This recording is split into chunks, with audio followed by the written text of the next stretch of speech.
Pohon kelapa punya buah, namanya buah apa? Buah kelapa. Pertanyaannya sederhana, duluan mana air sama batoknya? Kalau dibilang air duluan masuknya bagaimana? Kalau misalkan batok duluan masuknya bagaimana? Kalau air duluan tumpah, pikirin kalau nggak salah. Yang ada di kepala kita, di garuk-garuk tuh suka bikin gatel, apa namanya? Kutu, gede apa kecil? Kecil aja udah bangkotan tuh kutunya. Bagaimana kalau kutu bunting terus keguguran? Segede apa ginjalnya? Segede apa jantungnya? Segede apa ususnya? Kalau nggak kecemplak otak kita, betul apa betul? Nah, makhluk Allah saja ada yang Allah ciptakan nggak bisa kita lihat. Di antaranya jin ketika diciptakan oleh Allah minta permintaan kepada Allah agar dia bisa dia bisa lihat tapi nggak bisa dilihat. Itu permintaan jin. Makanya kalau ada orang nangkepin jin masuk ke botol bingung aja. Kalau bisa ya hebat banget begitu. Ya Rob wala yuro, itu permintaan. Bisa lihat tapi nggak bisa dilihat.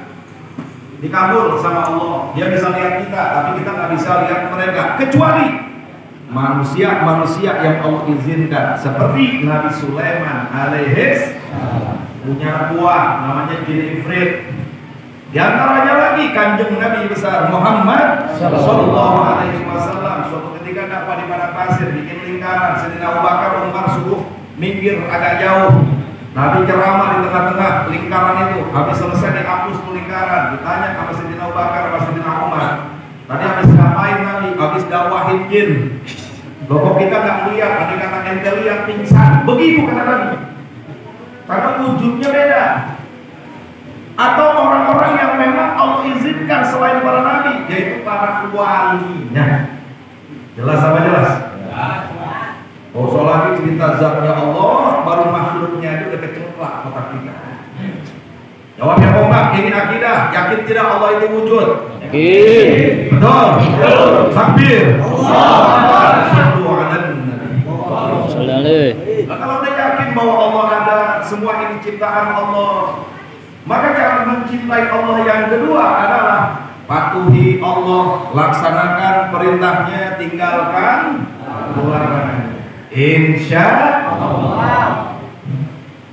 Kalau kita menjalankan perintah Allah, tandanya cinta Allah.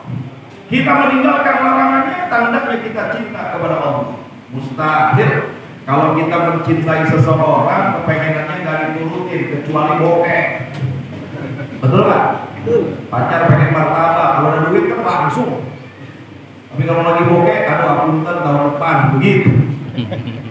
Kalau kita cinta sama Allah, perintahnya laksanakan, segala larangannya tinggalkan.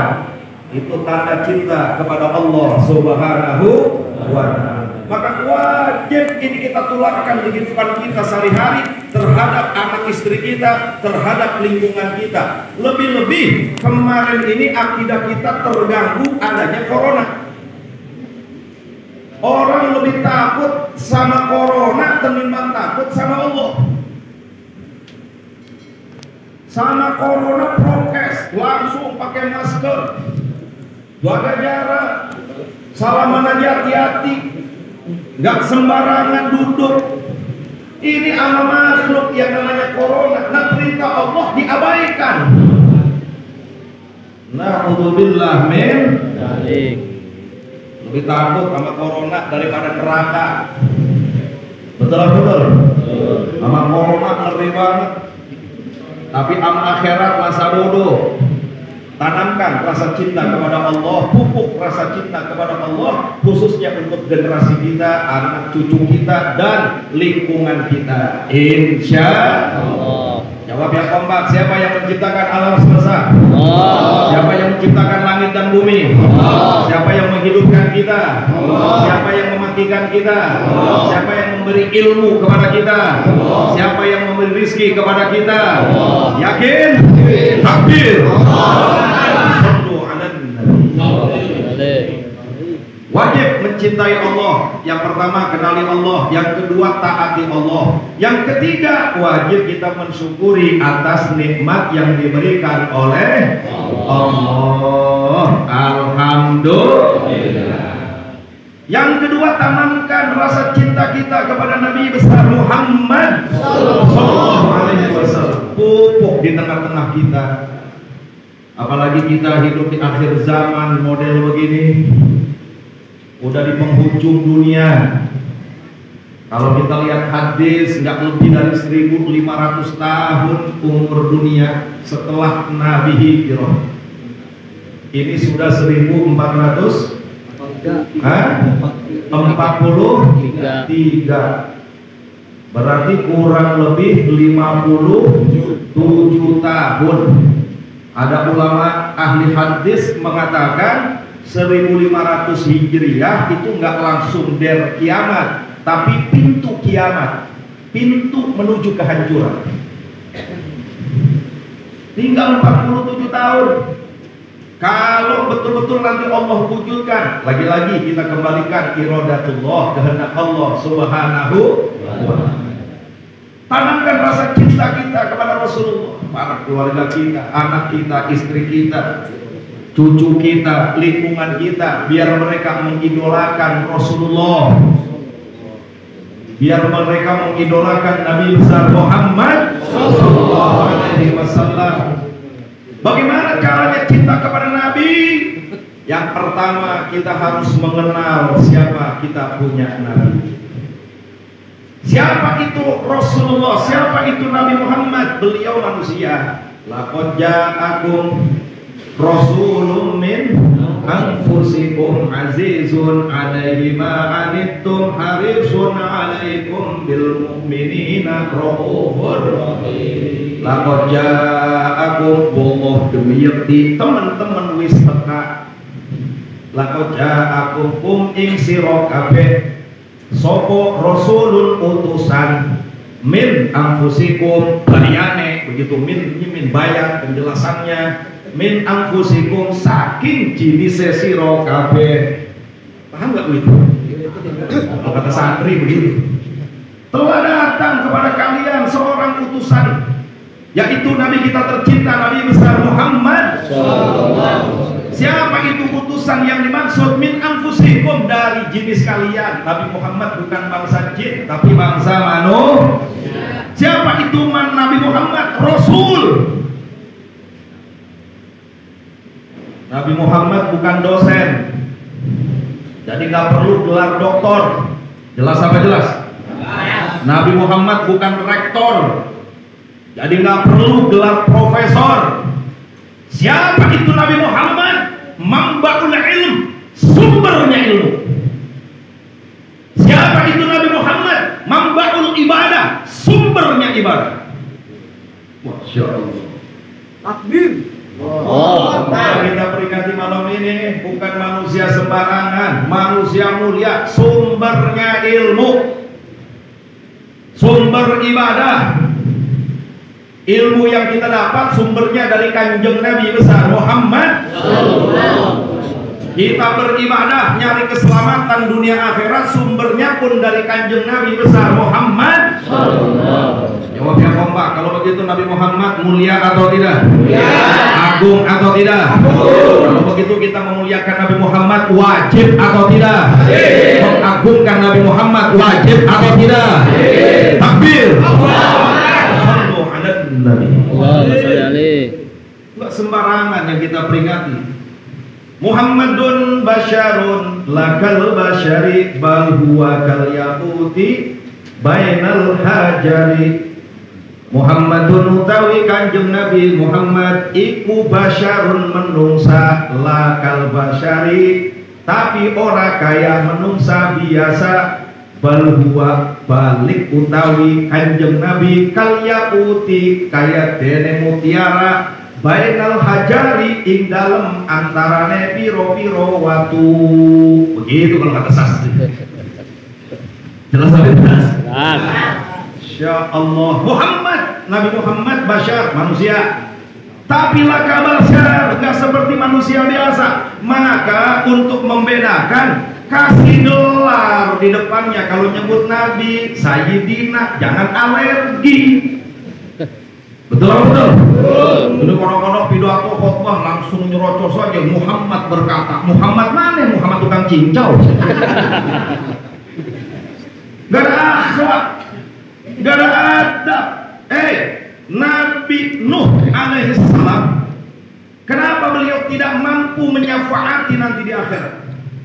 Nabi Musa alaihissalam, beliau tidak mampu menyafaati umatnya nanti di akhirat. Begitu pula Nabi Ibrahim dan seterusnya. Karena mereka para nabi yang lain ini telah diambil duluan syafaatnya di dunia. Nabi Nuh diambil saat banjir bandang 83 selamat, itu syafaat Nabi Nuh. Bani Israel bisa nyeberangin Laut Merah ribuan, itu syafaatnya Nabi Musa alaihissalam. Tapi syafaatnya kanjeng Nabi besar Muhammad sallallahu alaihi wasallam disimpan sama beliau, nanti akan dibuka di akhirat. Kalau sekedar urusan dunia nggak perlu hijrah, tinggal buka syafaat Nabi, selamat semua, tinggal di Mekah, nggak ada peristiwa hijrah. Jelas apa jelas? Ditambah Nabi Muhammad tahu umatnya makin kesana bukan makin beres, tapi makin brengsek. Bukan makin beres tapi makin bukan makin beres tapi makin brengsek. STMJ, sholat tetap, maksiat jalan. Ngerti, makanya butuh pertolongan nanti. Maka diumpetin syafaatnya, kelak dibuka di akhirat. Semua kita akan menunggu itu yang bakal diubar. Wah, pakai amal ibadah kita mah berat masuk surga. Betul nggak kira-kira? Kalau kita mau lihat hitungannya Nabi Adam, satu kesalahan, taruh anggap kesalahan, turun dari surga ke dunia. Buat kita bukan satu kesalahannya. Bohongin bini, salah nggak tuh? Dan ngebohongin nggak sehari-hari, tiap hari. Hah? Bini juga begitu, ngebohongin laki, tiap hari ngentip duit laki lagi mandi. Betul nggak kira-kira? Belum lagi kita dosa sama orang tua, dosa sama tetangga, dosa sama guru, dosa sama teman. Berapa banyak kesalahan kita. Terus mau surga, bagaimana surganya Maria? Makanya Nabi umpetin syafaatnya. Jawab yang kompak. Kalau begitu Nabi Muhammad cinta tidak kepada umatnya? Jadi kita merayakan maulidnya, bagus atau tidak? Indah atau tidak? Yang pertahankan, yang semarakan, takbir. Jangan pelit buat maulid. Betul nggak? Buat maulid 2.000 lecek lagi. Dan buat Agustusan 5 juta kan sebergeledek. Masya Allah. Tadi disindir nih, panggil kiai dari jauh. Nanti kudu dibayar. Enggak, saya kemarin nggak cari amplop. Isinya juga nggak nyari amplop, nggak nyari isinya. Cuma dua yang saya cari, satu ridho Allah, yang kedua pengertian panitia. Nggak beda jauh. Jelas ya kira-kira ya. Jadi wajib kita tanamkan rasa cinta kita kepada Nabi besar Muhammad. Nabi Muhammad itu Rasul, utusan Allah. Waduh, gurunya saja siapa? Allah. Kalau kita kan punya guru TK, kita punya guru SD, Mang Ujang, Mang Sanusi, betul lah? Mang Asep. Iya, ya segitu-gitu aja udah mentoknya. Wah, ini Nabi Muhammad gurunya langsung Allah, Rabbul Alamin. Terus mau disamain, makanya yang pertama-tama panggil nama Rasulullah dengan gelar. Kalau enggak Nabi, Sayyidina. Jelas apa jelas? Kalau nggak mau sebut nama Muhammadnya Rasulullah, itu akhlak yang Allah ajarkan. Ya ayuhan Nabi, ya ayuhan Rasul. Andai kata disebut nama Muhammadnya, gelarnya kagak hilang. Makana Muhammadun, tuh Muhammad. Makana Muhammadun aba ahadib mirijalikum walakin Rasulullah. Muhammadnya disebut, tapi gelarnya disebut sama Allah. Jelas apa jelas? Panggil ayuhan Nabi, ya Nabi Allah. Kalau enggak Nabi Muhammad Sayyidina, Muhammad Habibina, Muhammad Syafi'ina, Muhammad. Jangan cuma sebut mat mana tukang ketoprak. Ya Allah. Jawab yang kompak. Siap berakhlak kepada Rasulullah. Siap muliakan Rasulullah. Takbir. Sallu ala nabi. Kita mengidolakan yang lain, kecewa. Anda yakin kecewa? Banyak kecewanya maksudnya. Mengidolakan artis dari awal cakep, ujung-ujungnya pakai narkoba. Betul nggak? Kita mengidolakan si fulan, ujung-ujungnya nyungsep. Kalau yang lain kita jadiin idola, itu kebanyakan kecewa. Tapi mengidolakan Nabi besar Muhammad Sallallahu Alaihi Wasallam nggak ada kata kecewa. Jelas apa jelas? Waduh, mulia terus kita mengidolakan Rasulullah. Nih, mahabbatur Rasul, cintai Rasul. Yang pertama kita kudu kenal Nabi Muhammad bin seterusnya, ibundanya siapa dan seterusnya. Pelajari kisah-kisah perjalanan daripada kita punya Nabi. Bagaimana ketika beliau lahir, Masya Allah, manusia yang paling sempurna. Gak ada orang lahir sembari sujud, ada orang Tambora lahir sujud. Nabi Muhammad lahir gak ada campuran kotoran, bersih. Model kayak kita jebret tai urusannya. Betul gak gitu? Nabi Muhammad begitu lahir matanya langsung melek, model kayak kita rapet. Begitu lahir kasih celak, Masya Allah. Udah itu langsung sujud, habis sujud duduk tangan ngangkat sembari berdoa. Mana ada bayi model begitu? Luar biasa. Dari mulai kecil aja udah kelihatan gerak-geriknya, sampai-sampai diajak jalan sama pamannya, nggak ada tuh bayangan. Matahari nggak sanggup nyinari jasad Rasulullah. Sampai di umur 12 tahun beliau diajak dagang lagi ke Syam, yang akhirnya balik lagi duduk dulu di sebuah pohon. Sekarang masih ada tuh pohonnya. Dimana ketika Nabi datang karena panas sudah banyak para pedagang itu udah duduk. Nabi Muhammad nggak kebagian tempat teduh, paling ujung karena bocah kecil. Itu yang namanya dahannya langsung nyamperin Nabi, ngayunin Nabi.